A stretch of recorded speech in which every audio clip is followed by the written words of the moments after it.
আমাৰ সাংবাদিক বন্ধুসকললৈ আমাৰ নাম কীৰ্তন কমিটিৰ আৰু আমাৰ ৰাধাকৃষ্ণ মন্দিৰ কমিটিৰ হৈ মই আমাৰ সামাজিক বন্ধুসকলক মই ধন্যবাদ জ্ঞাপন কৰিছোঁ। আৰু আজি আমাৰ ৪৬তম ৮৮ পহৰ নাম কীৰ্তনৰ আজি অধিবাস গংগা আহ্বান আমাৰ সমাপ্ত হৈছে।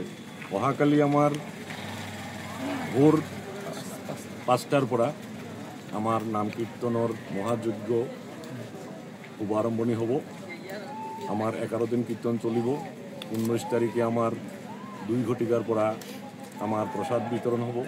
গতিকে মই আমাৰ অসম ৰাজ্য বিভিন্ন জনগোষ্ঠী মই উৎসৱ কমিটিৰ তৰফৰ পৰা আমন্ত্ৰণ জ্ঞাপন কৰিছোঁ।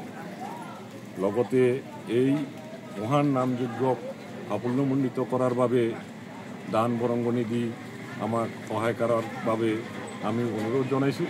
আকৌ লগতে আমাৰ ইয়াত আমাৰ লোকাল আমাৰ কাউন্সিলৰ আমাৰ বিধায়ক আমাৰ EM মহোদয়সকলৰ বহুত সহযোগিতা আছে। আমি আপোনালোকৰ জৰিয়তে আমাৰ কাউন্সিলৰ আমাৰ বিধায়কসকলক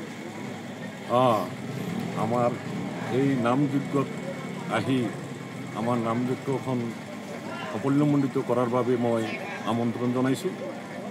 আৰু কীৰ্তন কৰি মোৰ সাধাৰণ এই কথাখিনি সকলৰ ওচৰত কৈ মোৰ প্ৰাৰ্থনা জনাইছোঁ। বিশ্ব শান্তি আৰু জীৱকুলৰ মংগলৰ বাবে কৰা হৈছে নেকি? কৰা হৈছে, জীৱকুলৰ মংগলৰ বাবে কৰা হৈছে। এই শান্তিটো নামযজ্ঞটো মহাশান্তি।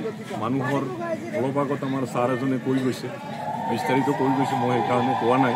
আমাৰ বিশ্ব শান্তিত আমাৰ একজন নামযজ্ঞ আমাৰ ব্ৰাহ্মণ পণ্ডিত একজনৰ সংস্কৃতত বক্তব্য ৰাখি গৈছে এই নামযজ্ঞৰ বিস্তৃত বিৱৰণটো কি। গতিকে মই বিশেষকৈ তেখেতসকলে আগতীয়াকৈ ক'লে মই কাৰণে আৰু এইখিনি লৈছোঁ।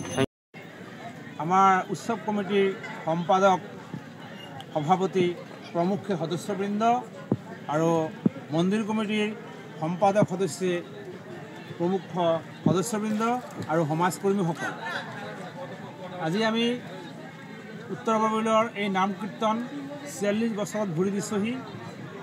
এটা আধ্যাত্মিক প্লাৱনৰ সৃষ্টি হৈছে, যি প্লাৱনে গোটেই উত্তৰ পূৰ্বাঞ্চলৰ লগত সমগ্ৰ কাৰ্বি আংলং তথা অসমলৈ এটা শুভবাৰ্তা কঢ়িয়াই আনিছে বুলি আমাৰ বিশ্বাস। আৰু আজি ইয়াৰ দ্বাৰ উন্মোচন হ'ল।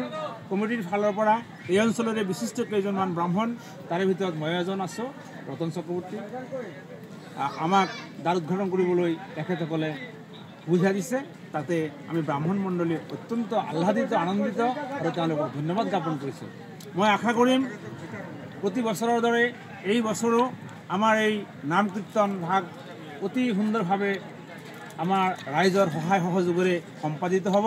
আৰু ইয়াত প্ৰায় প্ৰসাদ বিতৰণৰ দিনা 30,000 ভক্তই সমাগম হয়। আৰু বিশেষ এটা লক্ষণীয় বিষয়, বিভিন্ন স্থানত নাম কীৰ্তন হৈ থাকে, কিন্তু আমাৰ ইয়াত যেতিয়া নাম কীৰ্তন হৈ থাকে আমাৰ ভক্তসকলৰ পৰা তেওঁলোকৰ অশ্ৰু বিসৰ্জন হয়, চকুৰ পৰা পানী নামি আহে ভগৱানৰ নাম গাই গাই। এটা বিশেষ লক্ষণ বা বিশেষ এটা বৈশিষ্ট্য আমাৰ উত্তৰ পূৰ্বাঞ্চলৰ নাম কীৰ্তন আছে বুলি আমাৰ সকলো ৰাইজৰ বিখ্যাত। আৰু সকলোৱে অতি শ্ৰদ্ধাৰে এই নাম কীৰ্তন ভাগত অংশগ্ৰহণ কৰি ইয়াক শুভ সম্পন্ন কৰিবলৈ প্ৰচেষ্টা কৰি থাকে। এই নাম কীৰ্তন কিমান কম আৰু কিমান পহৰ? এই নাম কীৰ্তন হ'ল ৪৬তম আৰু ৮৮ পহৰ, 11 দিন 11 ৰাতিলৈকে চলিব। ধন্যবাদ।